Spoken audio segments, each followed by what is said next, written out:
Welcome back, fair travellers. Are you ready to resume the tale? I've got to be sure. This is a written adventure with mature themes intended for adults over 18 years. Please use your discretion, grab a drink, and join us once again at the RollTales table here in Sandpoint.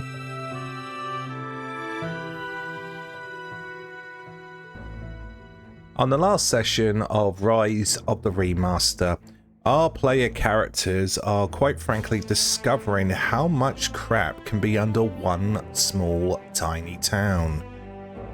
Thessalonian ruins, an ancient civilization, an ancient empire that was lost thousands of years ago, has, well, not quite resurfaced, but certainly made its presence felt below the small town of Sandpoint.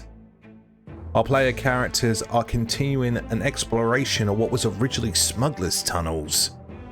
Instead, they have found these ruins that are Thessalonian in origin.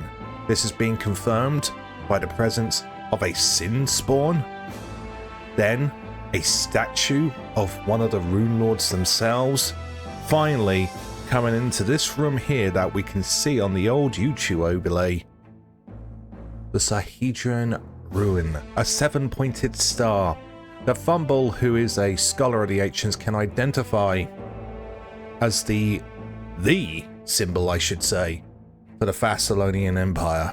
Represented their seat, their seal, their power, every point of the star representing one of the 7 sins.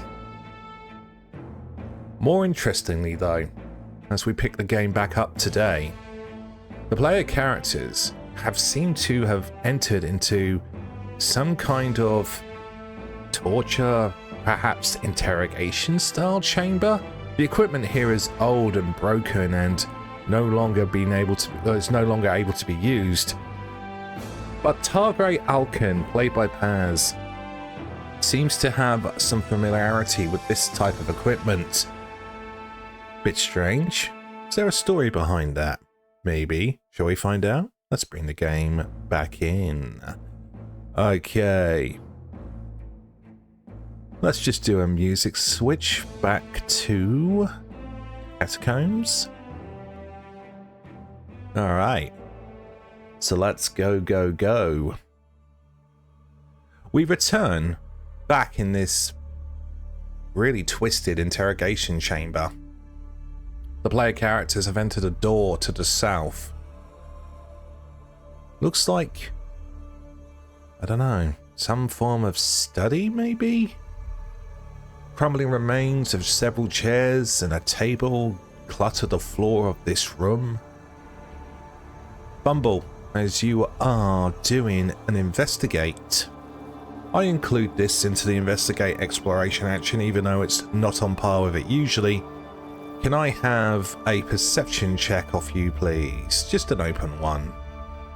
You sure can. Might keen eyes be relevant in this situation? It's been a few weeks since we played. Can you give me a reminder of keen eyes, please? Yes. I think it's only for hidden things, but... Things in the chat. Right, your eyes are sharp. Details about concealed or invisible creatures. Right, this does not apply here. It's when I'm specifically seeking, right.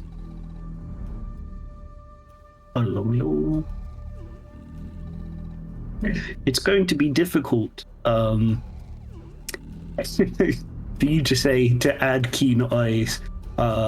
Because I shouldn't know that there's a thing that I'm supposed to be looking for that I don't know is there. It's absolutely fine, friend, because I don't mind a little bit of gameage. You know I don't. Yeah. Alright, that's 17. Okay, so on a 17 you just see a smashed up remains of a broken study. The 3 doors that lead off to the south from this room with that Sahedron star has just got you locked in. You're just focused on that.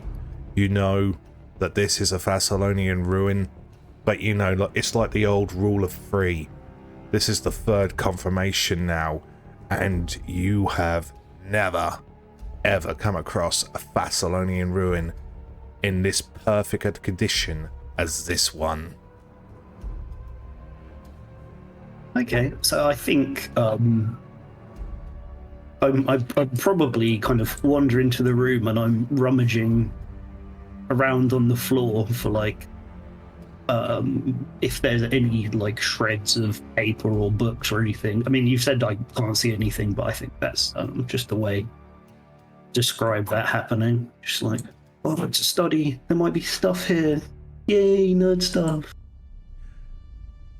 Targray, I've actually just read your exploration action of identify magic. Again, doesn't strictly work this way, but it would make sense. You can also make the perception check too as well. I appreciate that. That's an open, right? Yeah, just an open one is absolutely fine. All right, let's see. Thank you for rescuing Noel from the wall. A 21. Got it wrong. Okay. And no problem, Dave. Here's why I do these perception checks, even when it's not the exploration action. How it generally works with me is you can still do these sort of things. It's like even scout. I will sometimes allow perception checks for scouting because you're looking around, you're looking out. It's specifically for danger, but you're still looking around. So where I'm going with this is simply the fact that what I do in comparison to an action like seek or search, I generally bump the DC up by a couple of notches in order for the party to make the DCs if they're not specifically searching. In this case, could Dave with Thumble and Null move across one square to the east, please? You'll see why. Because to find a bit of loot in this room, it was, if you were searching, DC 19. Targray exactly hits 21, the increased DC, because he is specifically looking for magic to identify. So in the ruins, Targray, you find Thumble just misses it. You find what appears to be the remnants of a wand. Targray makes his way over. Thumble. Yeah? You are knowledgeable of Thassalan and such. You missed this, as I point out, the wand. Is it supposed to be revealed or hit? It's supposed to be revealed. My general rule of thumb, if an item, if it's common and the same level as the party or lower, then you can identify it straight away. Now this is, I've made a bit of a boo-boo here because this is item 3. But, you know what? First rank spell, that's probably where I got confused. Yeah. We can also justify it because it's an unidentified magic check. We could use that justification. That is very, very good. Yeah, that actually makes a hell of a lot of sense. Okay, yeah, I'll tell you what, that's really smart, and I'll probably use that in future play. So I'll give you a hero point back into your pool for that. Nice one, Paz. So you're back up to 2 hero points in your pool. As identify magic, Thumble, Targray points out to you a magic wand of the first rank spell lock. Oh. Yeah, you're right. I should have picked up on that. Oh, look at the craftsmanship. We don't do it like this anymore. I mean, have you seen the wand that we use? We can tell the difference because this is the... Yeah. Oh, right. Magic wand, yeah. You want... I should use this one? Well, I was more wondering, given its approximate location to a torture chamber, should we be cautious, as you have the most familiarity with Thassalan?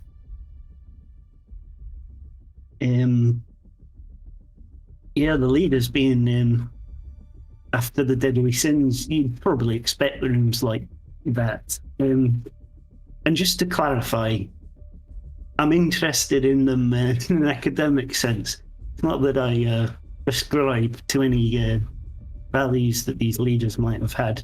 No, I will use this magic one for good. I was not suggesting that at all.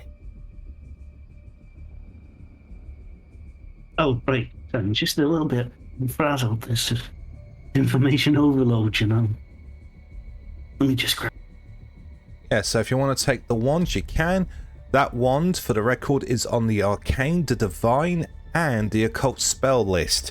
So where I'm going with that is, out of this party, so far, you never know what the future will hold, both Targray and Thumble can use that wand. Alright. Yeah, I noticed that while reading it, it did say divine. Yes. But I think character-wise, it makes the most sense that Thumble would have it. You know, being in Thessalonian design.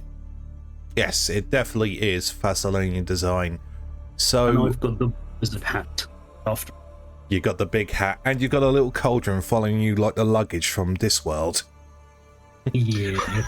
Oh, yeah. Cold lunch. You got the luggage, now we got the cauldron. Okay, let's continue. Are there any identifying marks on any of these 3 doors? Oh, excuse me, where? Just a Sihedron ruin, the 7-pointed star. They are carved into each of these 3 doors. I'm suspicious of anybody who builds 3 identical doors on the same wall of a room. That's like kind of psychopath behavior. May I do a religion check? For what, my friend? So this is I'm being a bit out there. Is there a common a common way in which because the Thessalonians are based on sins, right?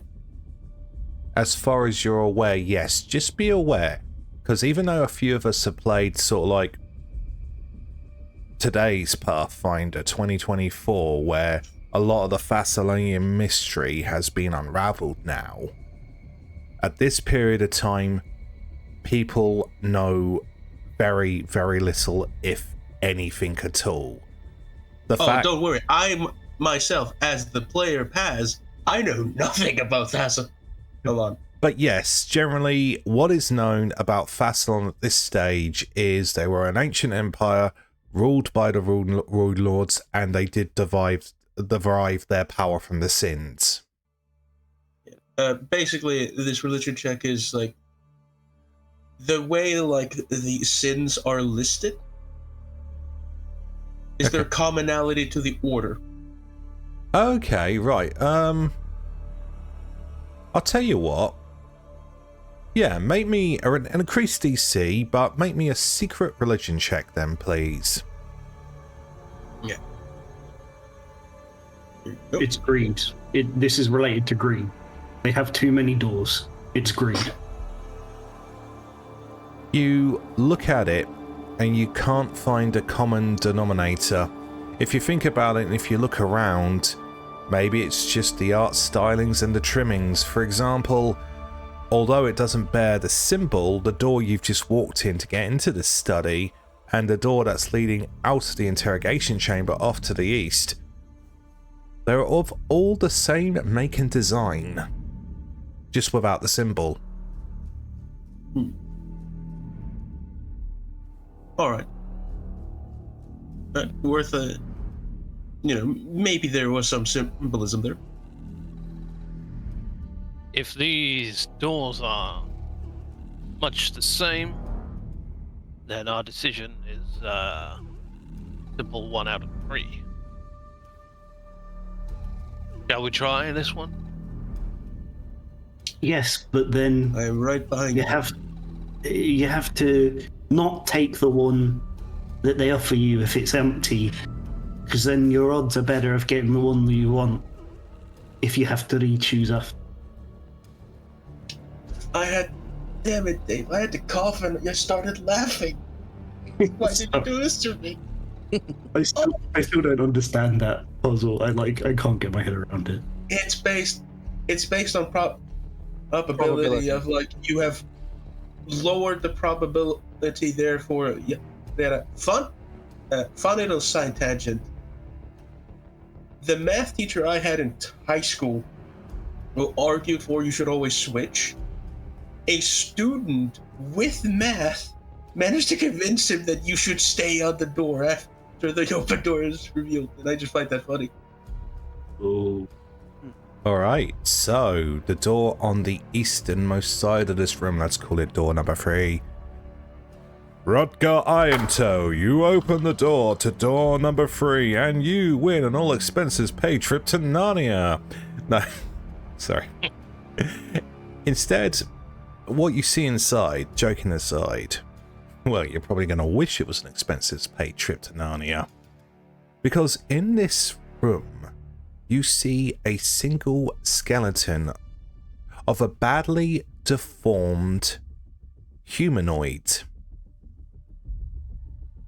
For this one, the pelvis has stunted leg bones strewn below its strangely flat girth.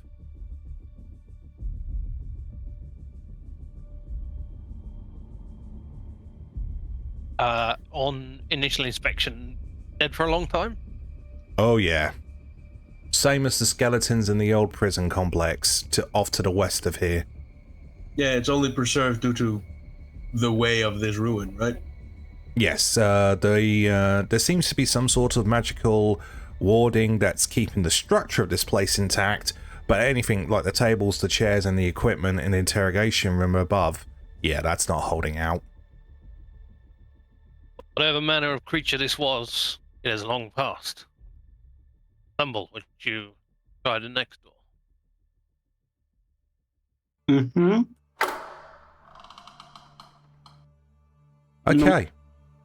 Oh, beg your pardon, Dave. But it's the same sort of deal once again. Only this time, this humanoid has an enormously misshapen skull, and its rib cage on this one goes all the way down to its pelvis.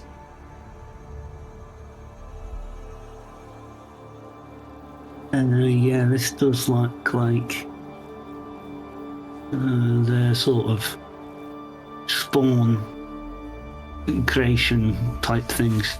Could you just do me a quick favour, Rudgar?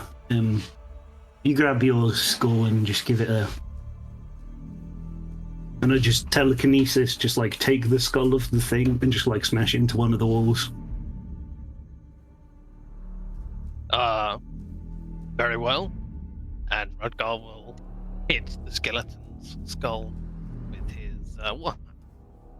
Alright, smashing skulls. AJ has approached door number 1. Would you like to see what's beyond door number 1? Before I do, you said the door that we came from the north, and these all look of a similar design. Yes. Do they look reinforced? No. No, they're just standard doors. Yes. Okay, then I shall open the door then. Same gimmick again. Only a difference this time. The skeleton in this first area. For the record, for those listening in, these doors are just opening into 5-foot square chambers. So beyond door number 1, AJ, even without a check, you can definitely identify this skeleton as human. But on top of that, this skeleton has also another unique deformity. This time, 3 very brittle looking arms.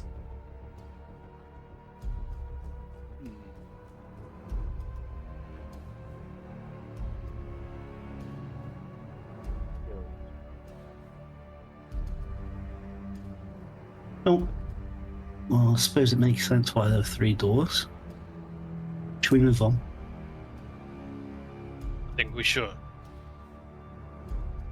All right then. So, Rudgar will wander back to the room with the equipment and head towards this door to the east.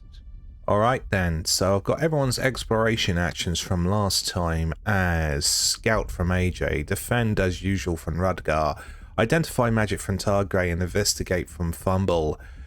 Are you sticking with the same actions, or would you like to switch them up at all? I will keep defending. Yeah, I'll stick with Scout. All right. Yep. No search does always concern me slightly, but I mean there's five important things and 4 players. I guess that's just how it's got to be. They could swap over to search if you want. Well, you just made an important discovery because of the one that you chose, so you know I'm not That's saying you're doing anything wrong. So.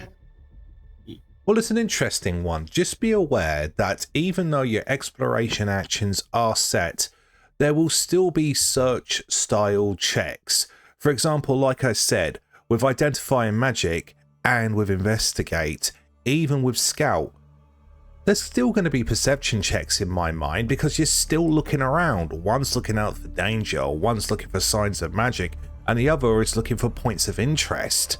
So it's not like you're going to be locked out. It's just when you actually focus on search, as I said earlier, then you're going to hit the regular DCs because you are spending that 10 minutes actively searching. That's the way I'm going to roll with it.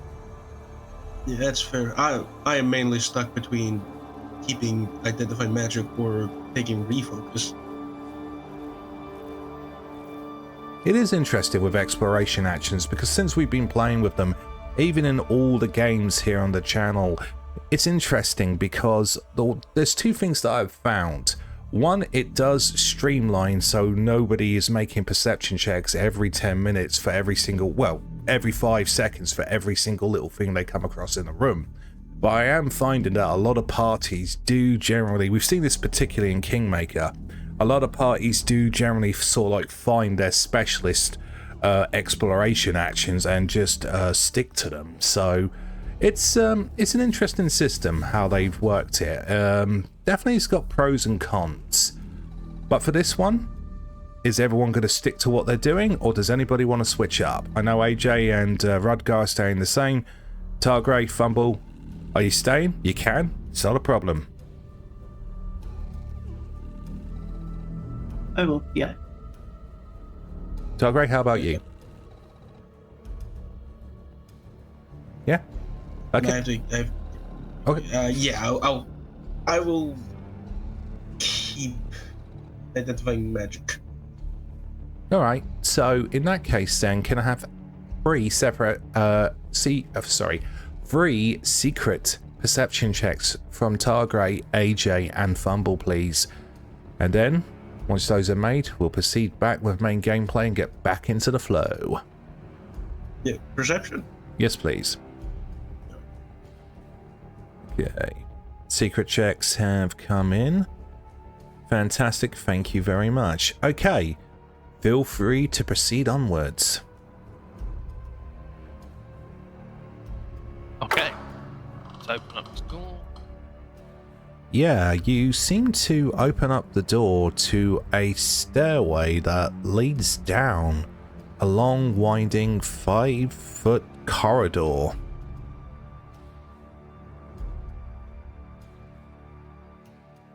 Pause. As you start to proceed down, yeah, Thumble, if you want to make a move action, I'll say you're cool to do so. But as you start to proceed down the stairs, we've got...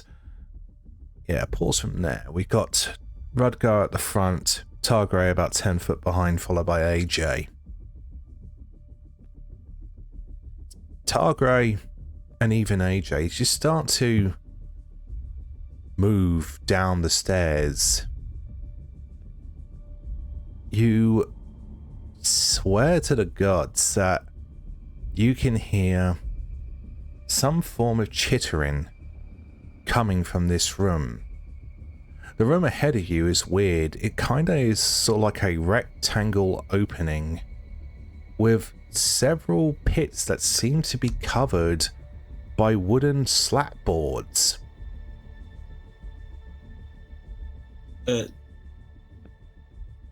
Targray is gonna tap Rudgar on the shoulder with the glaive.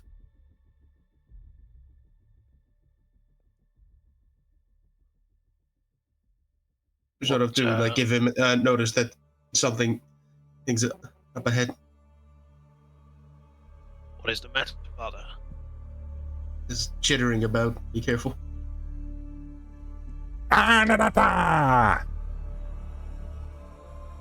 In Goblin, that Thumble can understand, a sudden battle cry rings out in the name.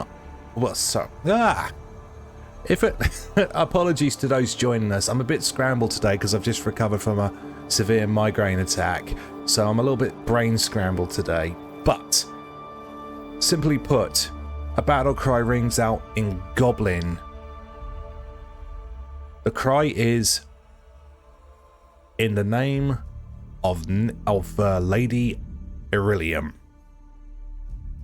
I would like you all to roll initiative, please. Roll, Ricka, roll. Time to roll some initiative. Okay. I see dice being rolled. Oh, is it hidden or concealed? No. Okay, so, for some reason, the dice special effect noises are not coming across today, so to those who are joining us, you won't hear them rolling, but they are rolling. So, seems like everyone's rolled their initiatives as secret checks. So, for the sake of speed and ease for today, I will reveal AJ rolled an 18, Thumble rolled an 11, Targray rolled a 17, and Rudgar rolled a 12. I see the initiative checks. Yeah, it's all standard for us, mate. Oh, interesting. Oh, right. For some reason, I know why. My chat has my game chat was scrolled up to when you just made your last secret checks. So, okay. We start this combat with the one who was doing the shouting. Rolling a 19 on initiative. For the first action, you actually see a goblin come into view. Yes, that's right, an actual goblin. But this goblin doesn't look like your average everyday goblin. Now, don't worry about seeing his name. He will proclaim it in a minute. Because the goblin Corvus is not your average everyday goblin, because he looks like this. Whoa. So he's very handy. Wait a minute, that's not a normal sword. Indeed. This goblin is pretty dense for a goblin. He also stands out because he seems to have 3 arms. One with a sword in one hand, another with a hatchet, and the other one with a dagger. The sword itself seems to have almost a magical incantation placed upon it as it glows with almost a red, fiery / smoking color. The goblin looks at all of you and says, "Intruders." In Goblin, "Intruders, Corvus will not let you harm the home of Lady Irillium." And then Corvus actually belts out a breath weapon of pure acid in a 20-foot line. He fires it up the stairs, situated from him. So I will need a reflex saving throw. There's a prompt in chat for you from both Rudgar and Targray.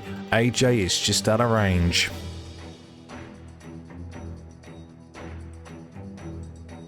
Yeah, that's a roll-in. Oh, Okay, let's get some results. Let's start with Rudgar. Rudgar, how'd you do? may I hero point mine? First things first, Rudgar. Rudgar rolled an 8. Okay, Targray, what did you roll and why would you like to hero point it? I rolled a 5. Would you I'm like worried that Yeah, would you like to spend end up that being a hero critical. point? Yes, if the guys are okay with it. Go for it. Yeah, starting the combat with a crit fail is putting nothing on the back foot. Alright, it has been re-rolled into a 12. Okay. I can reveal that is both a failure. Okay. You both take a total of 9 points worth of acid damage. Now, Targray, that would have been a critical failure, and you're quite lucky because if that was, you would have taken another 1d4 persistent acid damage on top, as well as double damage. Oh, However, As oh, sorry. oh, sorry. No. No, you finish. Okay, Corvus now can't use this ability again for another 1 round. That's good. Okay. As I was going into the combat with the defense action, can I take some of that damage on the shield? Does the shield reduce acid damage though? That's interesting. Very good question.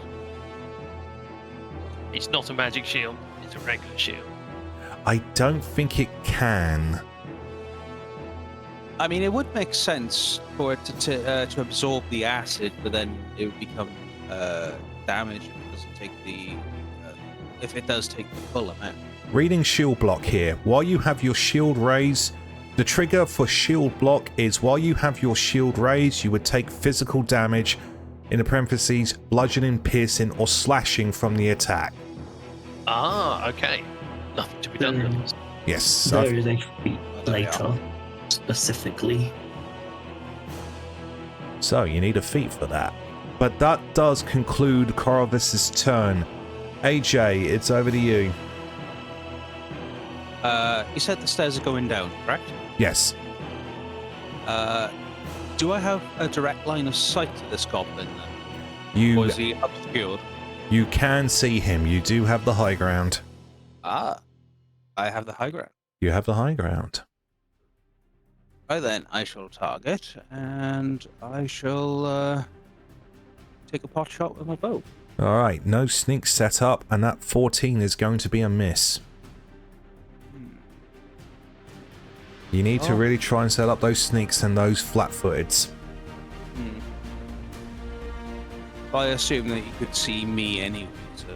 Yes, but there is things you can do. For example, when you sneak in this game, you still move at half speed unless you have the feat Swift Sneak. So what you could have done, for example, Alex, is you could have one action sneaked around the corner, used a stealth check to try and beat his perception DC, second action lean, third action fire. You would have still had enough of a high vantage to see him. Rudgar and Targray could have moved, so you could have got a line of sight and a shot that way. Right, fair enough. Well, you know me, I'm not a used to stealth players. I like full-on combat. Oh yes. Okay, then I shall, well, I'll just take another shot at that then. Alright then, go for it. Oh, that's better. Sorry. That's a 17. Even with the multi-attack penalty, that is a hit. Well done. Give us regular damage, please. 4. 4 points worth of damage. Fantastic stuff. Okay. And I will point out to Thumble that this peculiar-looking goblin has unique abilities. It seems to have breath weapons. And I'll end my turn. Okay, no need actually for a point out here. Point out is specifically for when creatures are stealthing and are hidden that you notice and you can shout it out to other people. You can actually do that as a free action. So you share that information, you've got one action left. Right, if that's the case, then I shall then come around the corner and allow Thumble room for casting. All right, fantastic stuff. Okay. Cleric Alken, it is now your turn. Quick question for clarification. Yes. Am I allowed to ask Tom like what he's planning on doing? Yeah, of course. I don't mind strategy talk. That's fine. All right. Are you? What are you thinking of doing? Move forward, attack, raise shield. Okay, so you want to stay within combat. Gotcha. That's my intention. Okay. Then I'm, given the fact that AJ did not get hit, I'm thinking of moving back to action healing you then? Wouldn't say no. Actually, no. Is this a touch? Yeah, it's a touch. If you're gonna go into it, I think this is the right option to start off with. Once a step, targeting Rudgar, I would like to cast Protection. All right, so I'll put the protection spell up on Rudgar. Yeah, okay, thank you. To showcase, to like describe the casting.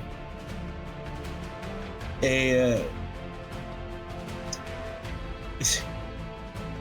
ethereal like knife appears to go for Rudgar. Then, snapping, a dashing figure stops, and it lays onto his armor. Nice. All right, Rudgar, it is technically your turn. All right. Rudgar takes a step forward towards this menacing goblin, raises his warhammer, and strikes. All right. Bring the boom. Oh, I didn't target. What'd you roll? I rolled a 17. Hits. Give us regular damage. Fantastic. Okay. Total of 9 damage there. Okay, 9 points worth of damage. Natural 6 off the D8. Nice damage. One action left. Last action will be to raise my shield. Alright, shield back up. Feel free to get that up there. Alright. Rudgar raises his defenses. So let's get ready to fumble. Let us indeed. Okay. I don't want to be in the way. Well, AJ can still move around me. Actually, no. You're going to do leaning. Okay, so just talking to myself for a second. Choosing, for the people listening, choosing whether to be in the doorway or through the doorway. I will target this thing and cast Fear. Alright then, so it needs to make a will saving throw. Let's see. Alright, just checking some things. Cool. Here we go. DC 16. Wow, natural 1 for a 5, critical failure. The target is frightened free and has to flee for 1 round. Wow. What happens? So I think in the view of this goblin, just looks up the corridor towards the rest of the party and down from the top of the stairs, despite there being light spells on two of us, as if those lights are temporarily extinguished. And from the darkness, well, from the figure at the top of the stairs, you just kind of see the orange glint of the glasses. And then all of a sudden, it's like the shadows of the corridor rush down towards him, like they're gonna like grab him up. And I guess that probably kind of makes you a little bit scared sometimes, thankfully. All right. Good round, good turn. You know what? That was pretty boss. Hero point back into the ball for that. That was pretty damn heroic if I do say so myself. All right.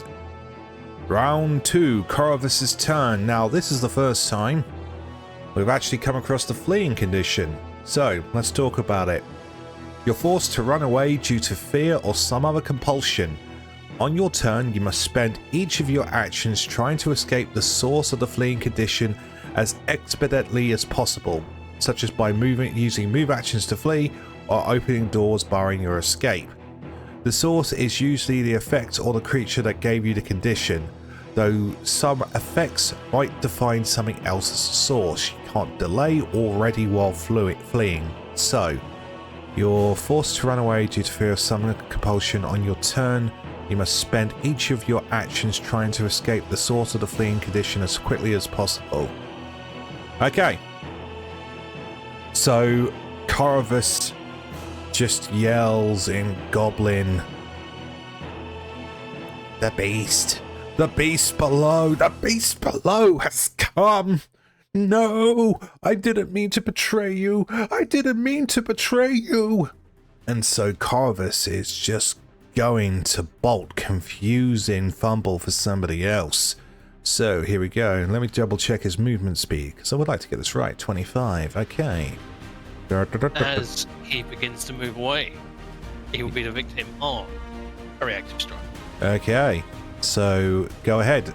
Give us that reactive whack. Aiming for the back of the head. It's a bad roll. Total of 11. Even with all those debuffs right and free, that's still not enough. He's gone. So let's see. Yep. Okay. Hold on a see. Yeah, let's just go to. Go to there. Cool. Alright. Yeah, okay. That concludes Corvus's turn. AJ, it's back over to you. That was quick. Let's see then. Yeah, you know what? I will delay my turn until I can get down there comfortably and allow Targray and Rudgar to open up the area a little bit. No problem. All right, we'll start with Targray then. All right. Quick question on clarification. Yes. We're able to move through each other, right? Yes, without penalty. Yeah. All right.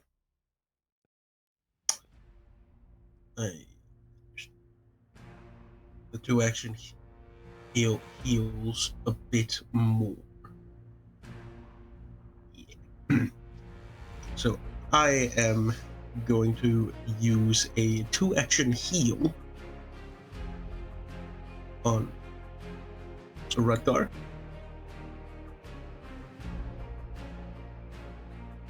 All right, heal him up. Libby, heal him up. Ooh, 13 points. And the communal healing's going into yourself? Yes. All right then. So Then I'm gonna use And since we don't necessarily occupy the same spaces, move 15 minutes. All right. Is that your turn, Targray?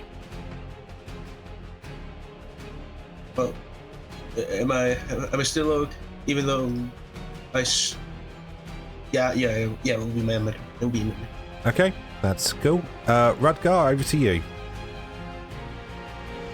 Great stuff. Okay. Having missed the attack and seen this goblin run away, Rudgar in pursuit. I think I'm going to try and avoid these pits with the somewhat haphazard wooden walls over them. So I'll move 5, 10, 15, 20. That's one move. 5, 10, 15 here. Yeah, you enter this room with all these pits, and there is another passage that leads off to the south, roughly in the center of this room. Indeed. I'll finish my turn to there, and then the last action I'll take is to raise the shield. I don't want to go sprinting on without this party, so that Fair. seems sensible. No, fair enough. Back at the top of the stairs, just off the camera shot, but we know where you are, Thumble. What are you doing, friend?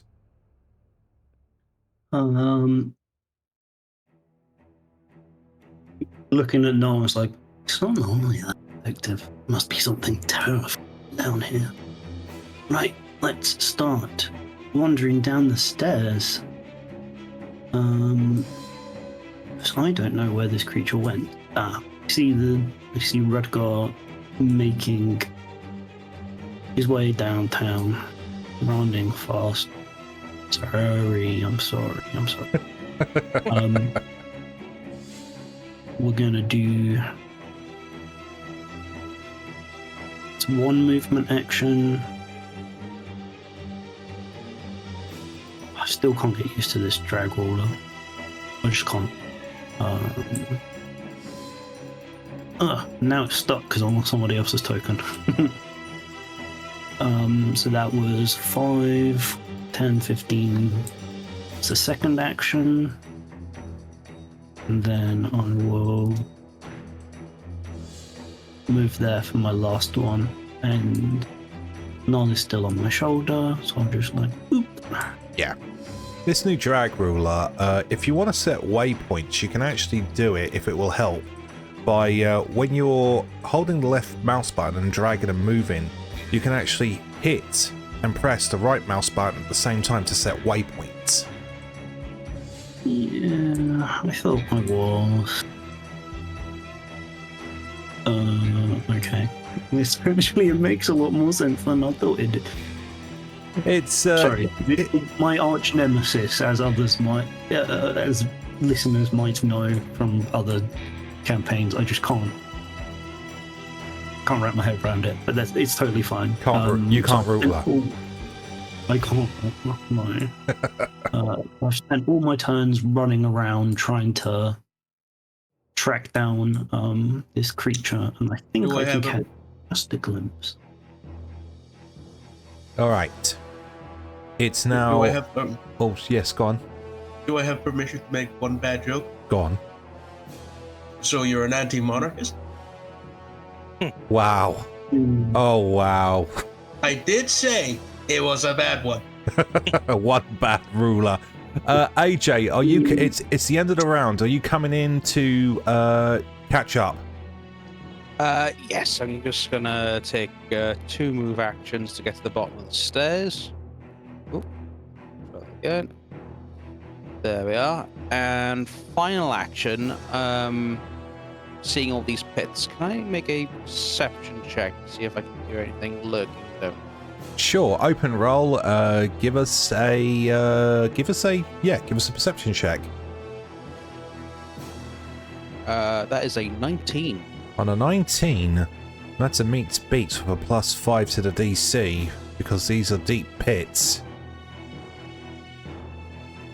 you swear you can hear moaning and groaning coming from down a couple of the pits.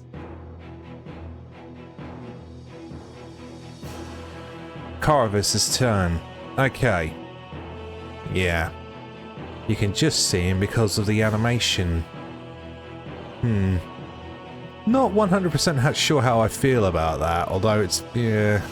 But that's cool. That's cool. There is only so many places where he could have gone for the active move. So, I can sense him. yeah, that kind of makes sense. That does kind of make sense with the spell. Now, he's not fleeing anymore. And so, basically what Thumble has picked up on is the fact that down, just off camera shot for those joining us on YouTube, down this passage to the south that leads out of this room, there's a little, it goes right down, there's a door at the far end, and then there's also, about 10 foot before it, a passage that goes off to the right, the east. Corvus is just hiding around there, and as he's no longer fleeing, he is annoyed what he just had to do, so he is just going to do a proper Leroy Jenkins style charge. And then he sees, no, we move back one. He'll move back one. He knows that Rudgar's a fighter, Gang recognises Gang, so he just sees Thumble in particular behind Rudgar. And well, it's been over a round. The breath weapon's been regenerated, so he's going to have another go. Can I have a reflex saving throw, please, from Rudgar and Thumble? Weakened DC, but he's ticked. That's 19 from Rudgar, that's a save.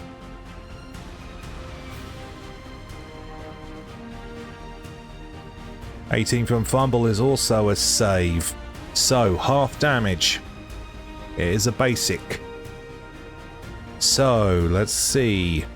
2 points worth of damage to Rudgar and Thumble. Oops. I need to give Tom two hit points back. Let's see. There we go. Let's give Tom 2 back. Alright. And Corvus, that's his turn. His frightened ticks down another round, but he's absolutely seething. Targray. Yes.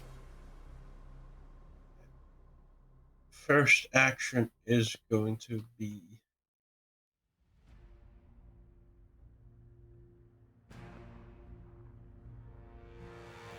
Everyone laying out a path around the pits for some strange reason. Can't think why.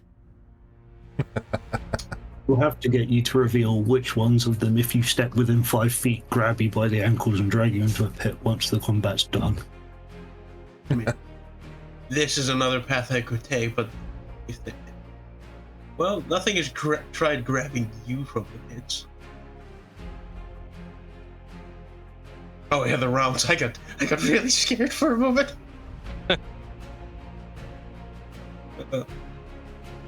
Would I be able to do this movement? Yeah, that's fine. Yeah, that's fine.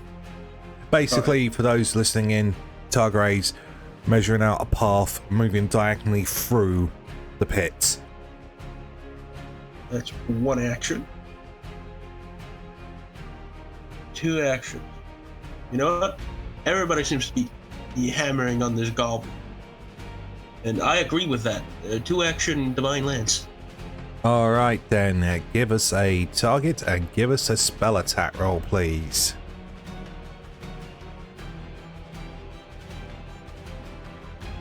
Oh, it rolled from a 17 to a 7, so 13. That's a miss, unfortunately. Unlucky. Next up, Rudgar. excellent. Well, after that somewhat pathetic attempt at a breath weapon, Rudgar will call out. Is that all you have, Dave? Step forward and respond with a weapon to the face. Alright, give us a target. You've targeted yourself somehow. You're going to hit yourself in the face. Untarget yourself. Stop hitting yourself, Tom. Stop hitting yourself. He appears to be underneath the confused spell. Here we go. Oh, roll a 2, making a 10. Nope. I think we might need to start using some hero points, otherwise this guy is not going to die. Okay, we do have 3 in the pool. I'm happy to use one. Let's see if we can roll better than 2. Unless anybody's got like a special super effective move that they're planning on using this round. I will Void Death Burst. I will actually say for the future, though, as a part of a ruling, it's the old hand off the chess piece. I will allow it this time, but when I give a confirmation of whether that's it, that's why I always pause after I hear the number of what you rolled. Once I get the confirmation of hit or miss, then I'm going to rule hero points. You have to make... It's a bit like inspiration from 5e. You don't have to declare it before you roll, but you have to declare it before I say hit, miss, whatever. Okay? That's fair. Okay. But for this instance, I will allow it. Real. Well, let's try again. Roll a 13 this time, giving us a total of 21. 21 is a hit. Give us damage, please.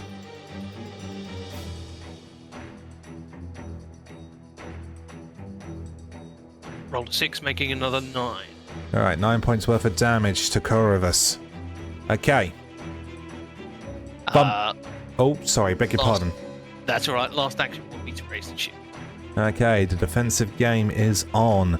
Thumble. Yes. Now that I'm in range, I can use all 3 actions.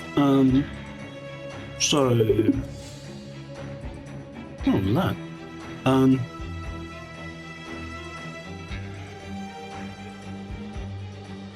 Rudgar, how would you react to Noel trying to run kind of past you while you're in the defensive stance?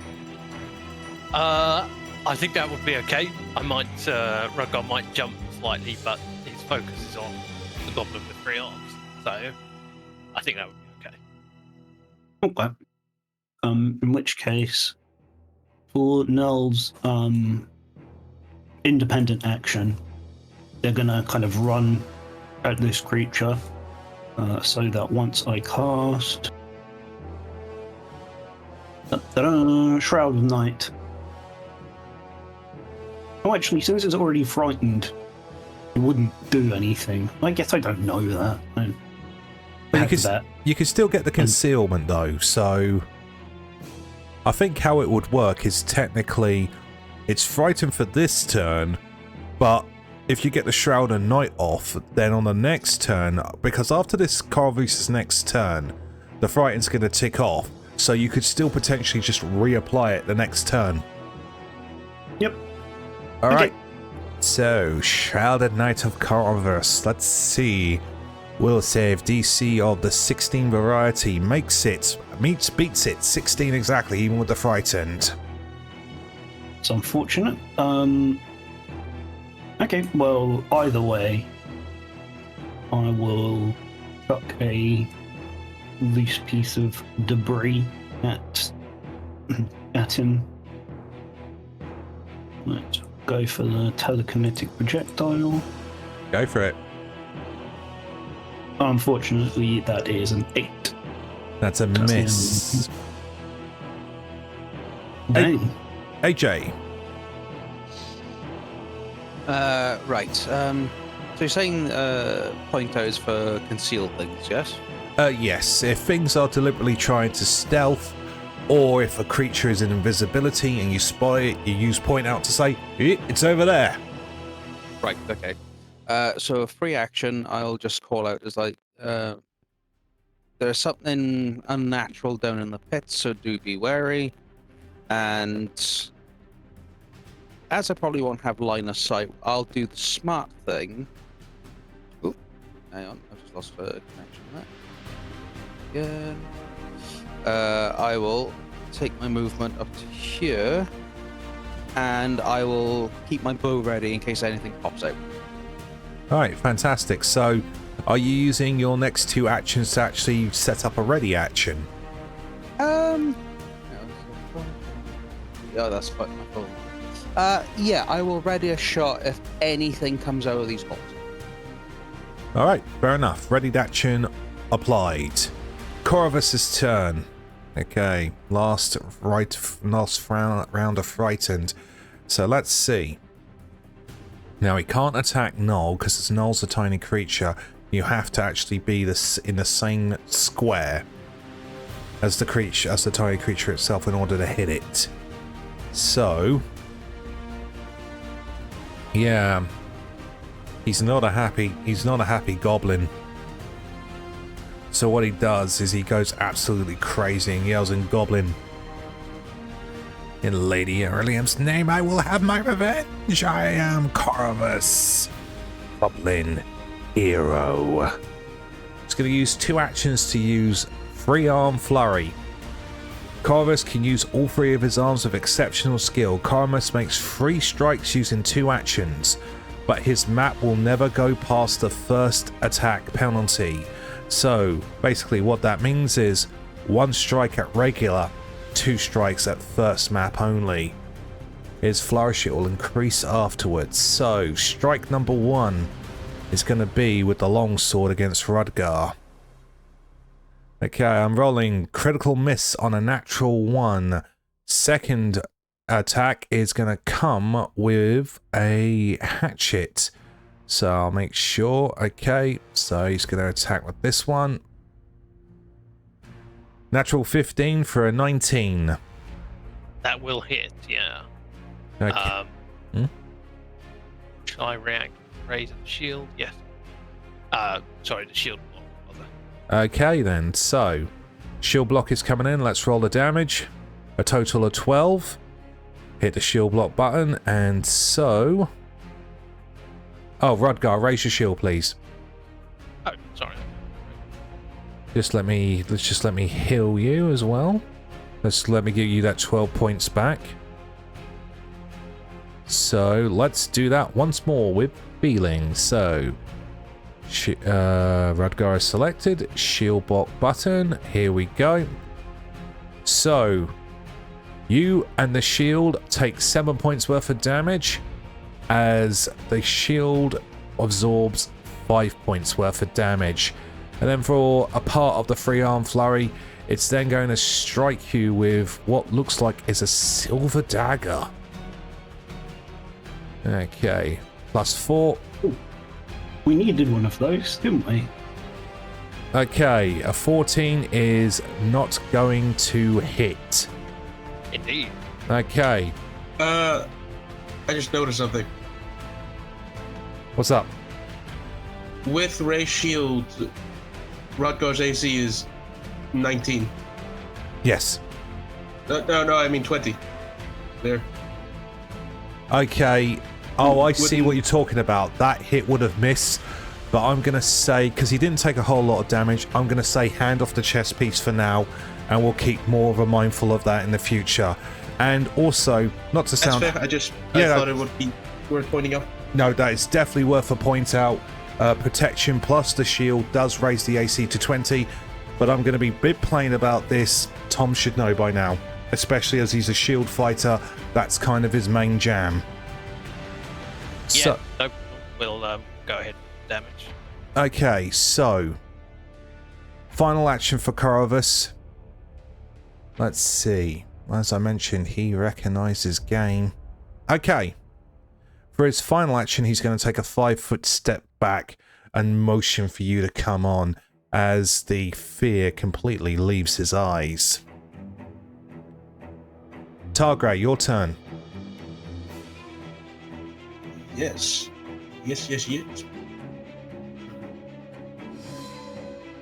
as a suggestion, feel free obviously not to take it as a command, even though I always feel like I'm being too pushy. If Rudgar goes first, steps up, you can do the whole glaive over the top of the head thing rather than having to dance around each other. Yeah, that's true. That's true. But I mean, if you weren't going to do that, you know. My current thought was maybe buffing him a bit. it for his next round of combat. Let's find I'm out happy what. either way. Let's find out what you're gonna do, Targray. Okay, yeah. Yeah, you know what? Might as well. He is targeted.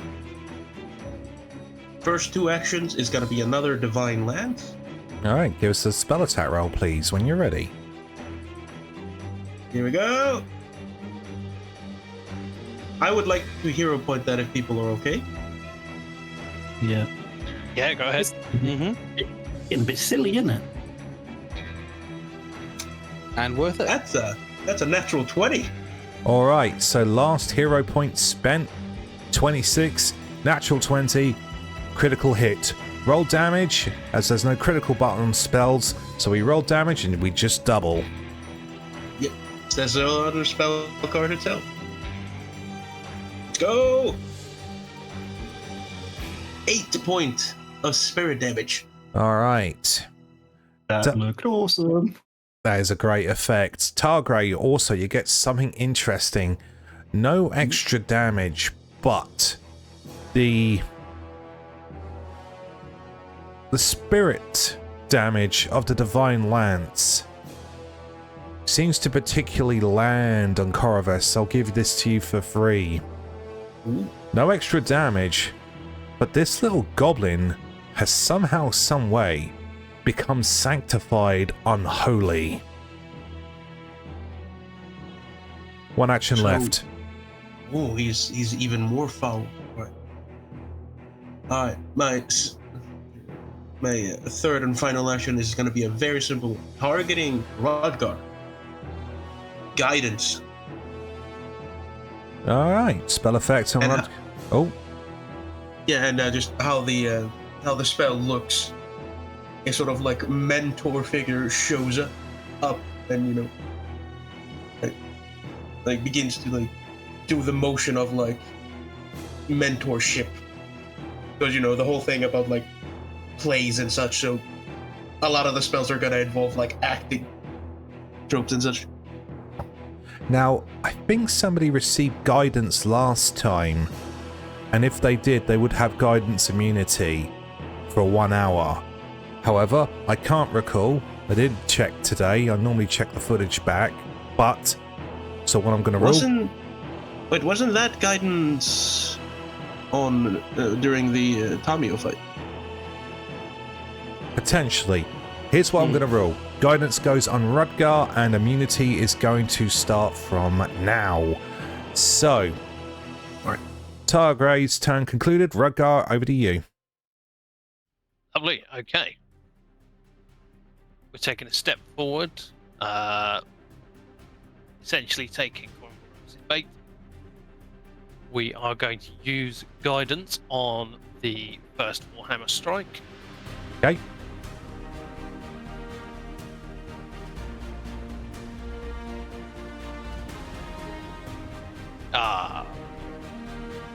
Natural one's a miss, I'm afraid.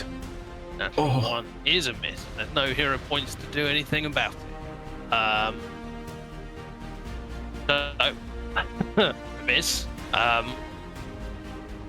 The guidance wouldn't have made any difference. I am tempted. Yeah, I'm gonna take the map, hit, and attack again. All right, go for it. It's a 6, making a 9, which will again miss. Yep. Okay, Thumble. Gonna try and do the same turn again. So first up, we will go for a Shroud of Night. All right, will save from Corvus. Natural 8 for a total of 12. Failure. Fab. It is now. It has concealed. We are considered concealed to it, and it is frightened 1 again. Using your last action to do. Oh no, wait, as soon as it goes up. Yep, because null's that. Perfect. Yep, and then we'll try another telekinetic projectile. I love 1 action hexes. They're so good. All right, that's a 16. That because of the frighten, that's a hit. Give us damage. Boom. There we go. It's what we like. Every modifier matters. Yep. And then 8 points of Except- damage. All right. Except when it's a natural one. All right. AJ. Mm-hmm. Yeah, I'm going to repeat my action from the next round. So I will take center of room. And again, if anything pops out, I will take pop shot. No, fair enough. Okay. It's Corvus's turn. Alright. He hasn't had a very good fight. That frightened has really... Wow. Such great stuff. Alright. First two actions. Yeah, why not? Another free-arm flurry. So concealment checks have got to be made. Here is what I'm going to do. I'm just going to roll 3 flat d20s right now. And we're going to see which ones go through, which ones don't. DC 5. So, 2 don't, 1 do. A natural 2, a natural 1, and a natural 11. So, I'm going to roll an old school D3. A 1 is the longsword, 2 is the hatchet, 3 is the dagger. It's going to be the longsword that makes it through. So, longsword strike on Rudgar. Natural 4 for a total of 13, which is a miss. It is then going to actually use a full action, not a step, to move down another 10 feet. Would like to make a reactive strike. Go ahead. Give us that reactive. Bonk. Goes a bit better this time. Bonk his butt. Rolling on the river. Rolled a 15 for a 23. 23 is going to be a hit. Go ahead and give us damage. Okay, rolling at D8, getting a 4 plus 3, 7 damage. 7 damage to Corvus. He is now bloodied. Yeah. Alright. But that is Corvus's turn. Frightened ticks down, I believe. Yep. Okay. Now Targray's turn. Yes. Oh, yeah. Divine Lance is 60 feet. What? Oh, my cantrip's to be 60 feet. Spell In fairness, it is a 2. Yeah, it's a 2 action. Yeah. Yeah, I'm just trying to connect your project. I'm kidding, it doesn't matter. Says the one with a 1 action hex. 1 action hexes, they're pretty cool, and that's the bonus of the witch. It is so good. Like, so far, I don't know.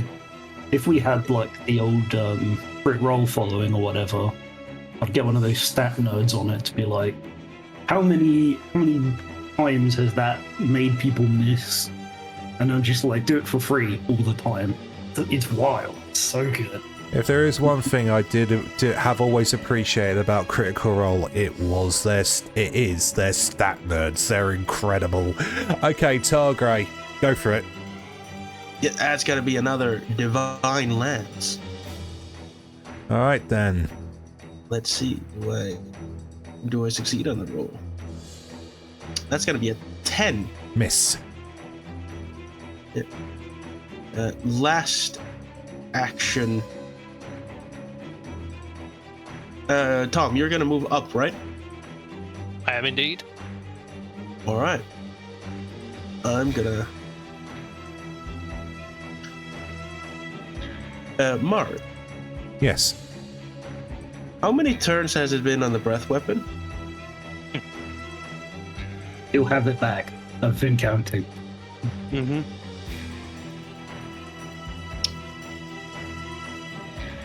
Okay. Good to know. So I am instead just going to go here. Okay. So, He will still be in range. Will I still be in range there? It was 20 foot. 20 foot. you staying there? Yes or no? I will have moved up 1 foot then. Fair enough. Rudgar. It's okay. I'm playing an int character. It's not metagaming. I thought about moving in front of Rudgar, but then I remembered, wait, there's been a couple turns here. Okay, Rudgar, your turn. Let's move on in. Breath weapon or no breath weapon.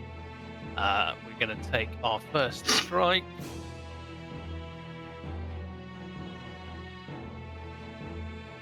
Rolling 4, which plus 8 will only be 12.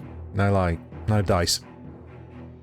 I'd like to push the advantage, I think. So I'm going to take the map. Second attack. Oh, it looked like it was going to be a 20, but it was a 2. Makes 5. Okay. Oh, wait a minute.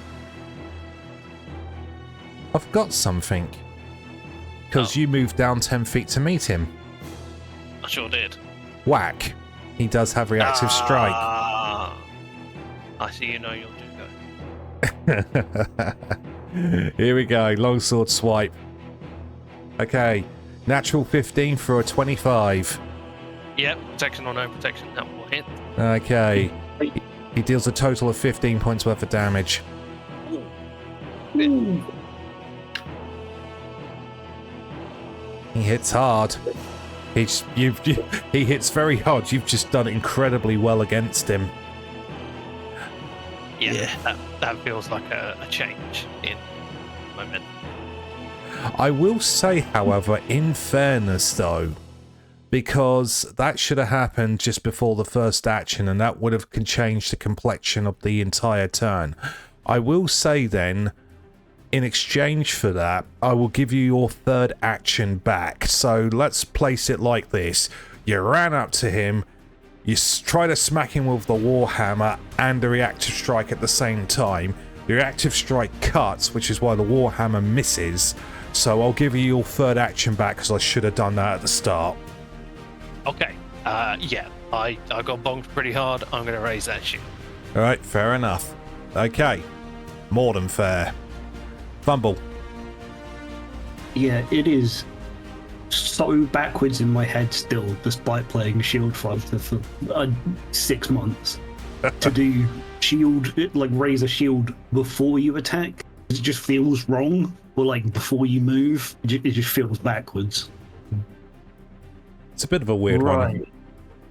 Yeah. Right, so Null is smart. Null knows.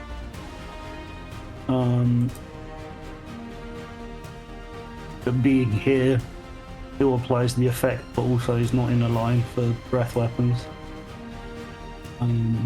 I need to make one last interjection. Concealment from Shroud of Night. I need to make the flat check. Rudgar, you might be about to get 15 points worth of healing. I rolled a natural 3. Whoa. So 15 points back, because that strike would have hit. So here's how it's going to work in the fiction. They both went at each other Rocky style. They both missed, but it was almost a very, very close, devastating shot to the throat of Rudgar, so he decides to throw up his shield as a third action. We'll go back to Dave. Noel has moved from strong, independent kitty. 3 actions, yourself left. Fumble. What a show, my lord! Fantastic. We love that. I think I only have to step to be in range. 30 feet, yes. Okay, so 1 action there. And I think we keep up the Shroud of Night. I think that does. Okay, Frightened ticks back on. Yep, and become concealed. And then third action, what do we got? Just in case I've miscalculated, I suppose, somehow, for some reason, we'll throw up a shield. Alright, shield up. Let's see. Yeah, I'll put that on now. There we go. Shield's up. Okay. AJ. I'm going to change tack at the moment. Given that with all the noise we're making, nothing has risen from its pit. So 5-foot step. And I want to do a perception check down the pits to see if I can see what's been making the noise. Okay, open perception check. That is a 19. You see through the darkness. You don't have dark vision, but you are attached to light. You do see down the bottom of the pit the form of a human zombie, 10 foot down.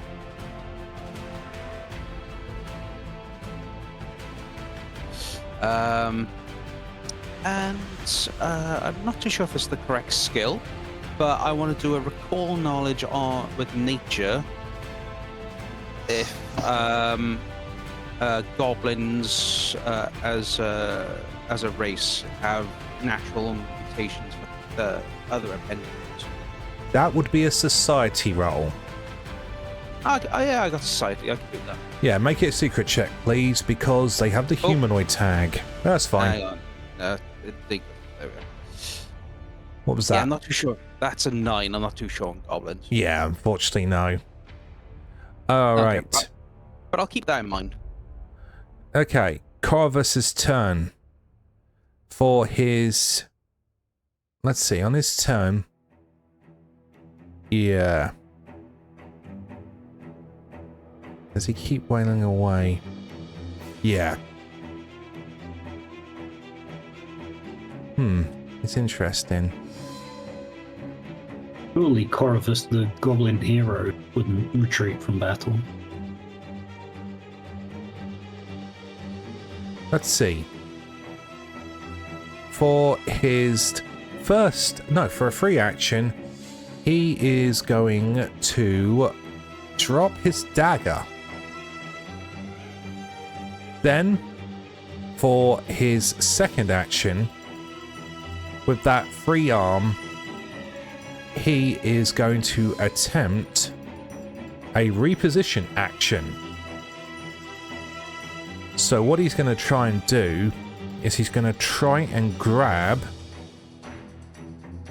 Rudgar and maneuver him off to the side. Flat check comes in though. Natural 1 again. It completely whiffs because it does have the attack tag. Frustrated, he is going to swing with the longsword for his last action. That time, the flat check does go through on a 15.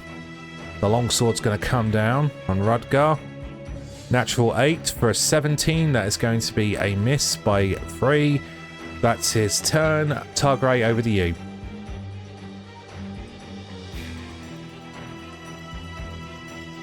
Sorry about that. Had to cough as soon as it turned over to me. It's always the way.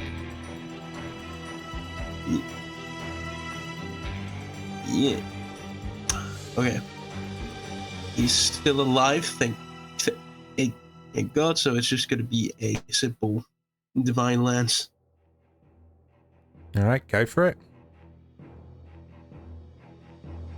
Wow. Yes. That's another nat 20! Natural 20 again. Go ahead, rolls damage.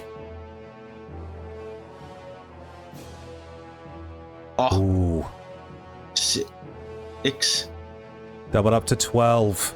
Very nice. He's not looking so healthy now. Yeah. Then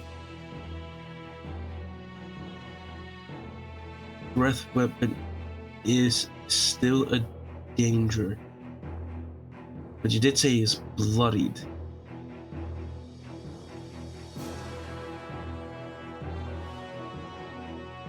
I am gonna use my final action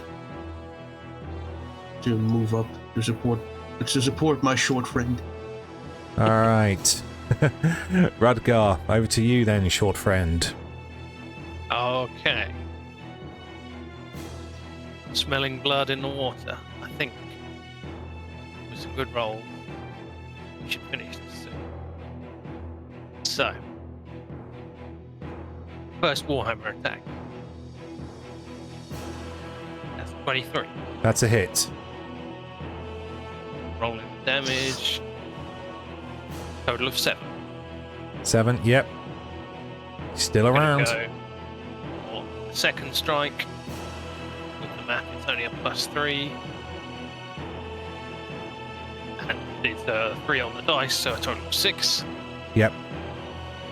Which will miss.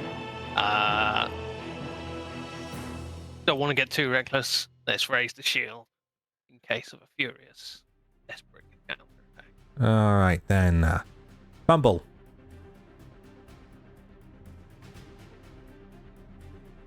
Okay, I've just seen Dave's message, so Thumble's going to delay. AJ. I'll just say that looks like we have zombies down these pits, and then I'll take my full movement here, and yeah, you know what? I'll take the readied action again, just in case they do decide to pop up if they can climb it. All right, that's and defend the Thumble for the time being. That's more than fair. Okay. I'm actually going to go to Corvus's turn. Don't want to dictate Dave's turn, and to be honest with you, I'm going to be blunt about this. You're in such a strong position here that... Yeah, you're in a very, very strong position here. As a matter of fact, I think I know what... I'm convinced I'm going to make it nice and easy, and I'm going to actually act as Thumble on Dave's behalf because I think it's going to be nice and easy. First action is going to be keeping up Shroud of Night on Corvus, so the Frighten goes in again. And we're going to make it all nice and fair, so Dave is not in the line of danger. Yeah, just going to get Thumble out of the way, just round the corner, out of line of sight. If Dave wants to retcon that when they're able to come back, they can. So, Corvus's turn, he's frightened, he's desperate, he's hurt. This has not been a great battle for him. The Goblin hero, which, as the fight has gone on, Rudgar is seemingly starting to recognise this Goblin, actually, believe it or not. So, for Corvus's 3 actions as a last desperate ditch, first thing he's going to do is he's going to try and intimidate back. So first action is going to be an intimidate check to demoralize against Rudgar against his will DC. Another natural 1. I would say, if he's concealed, will he be able to do the intimidation? Yes, because he can still see him. Right, okay. Concealment is you can still make you can still see people, you just cannot focus.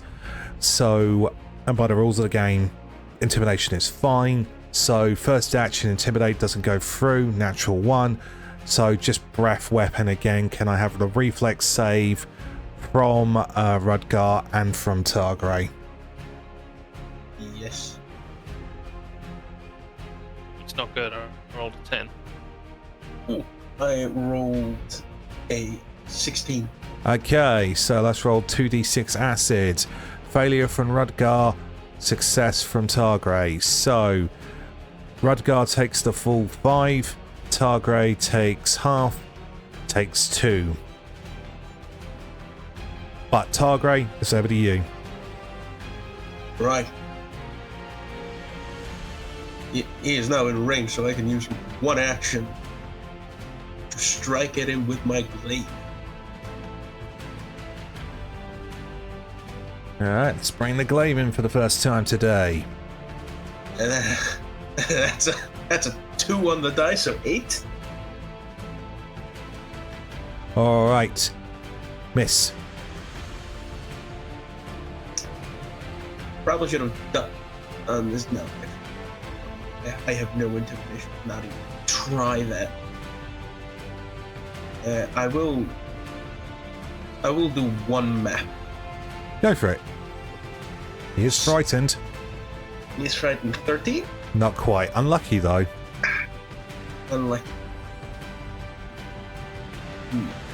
Oh, Mark, you didn't roll for rounds. Oh, Oh, right. So his frightened would have technically gone. Still misses, though. No, I think it's roll for the breath weapon. Oh, breath weapon. Oh, right. Yeah, I didn't think about it, because to be honest with you, he's on so few hit points now. 2 rounds. Thank you. Thank you for the reminder. I appreciate that. I mean, like, even though he's low, You never know. me and Rudgar can fumble hard. The dice have been funny this battle. They have been funny. Then, yes, I am then going to use my final action on a first rank heal. All right. Or a one action heal on Rudgar. All right. Throw it up then. Throw up that healing. All right. Dice is rolled. 7. Nice. Nice. Okay. Heal. Since I am the only one in touch range, I heal 1. Oh, yes. Communal healing. Let's roll that. There we go. Communal healing for Targray. Rudgar, over to you. All right. Rudgar senses an opportunity, perhaps, with Targray's attacks not hitting home. They provide the goblins enough trouble that Rudgar feels comfortable letting loose. So let's go with 1 strike. Rolled a 19 plus 8 is 27. That's a plus 10 critical. Fantastic. Oh, wow. I rolled an 8, meaning a total of 22 critical damage. Finally, what's it look like? So yeah, like I say, Targray's attempts to hit the goblin may have missed, but they've positioned him nicely so his skull is alarmingly close to the wall. My Warhammer will unite his skull with that. And that's it. You're out of combat. GG. Well done. And I think that's where we're going to close today's session. So, You did it. that was an interesting one. A lot of strange rolls. The dice are a cruel mistress. I know, it's weird as well. I just wasn't rolling well, and it was just absolutely bizarre because although it was the smartest move with Thumble and that frightened, as Corvus had to run away, I don't want to say it killed the encounter, but it killed the dynamicness of the encounter, because what it was going to do was try and throw you into the pits. But that would have been cool. at the same time, though, you can't take it's interesting because you can't take away from the good play, because you took out his main strategy, you took out his main target, and that is absolutely badass. So, Oh yeah, I fully agree. Fleeing is great. Yeah, I have it on I have a terrified retreat on a character in another campaign. It's constantly just like big group of enemies. Oh, they're lower level than me and they're frightened. They run away. all right. So after that interesting encounter, we're going to keep it stored in the bank under hopefully better dice. But when you join us next time, the exploration continues. Thank you all very much for watching, and we hope to see you next session. Bye-bye.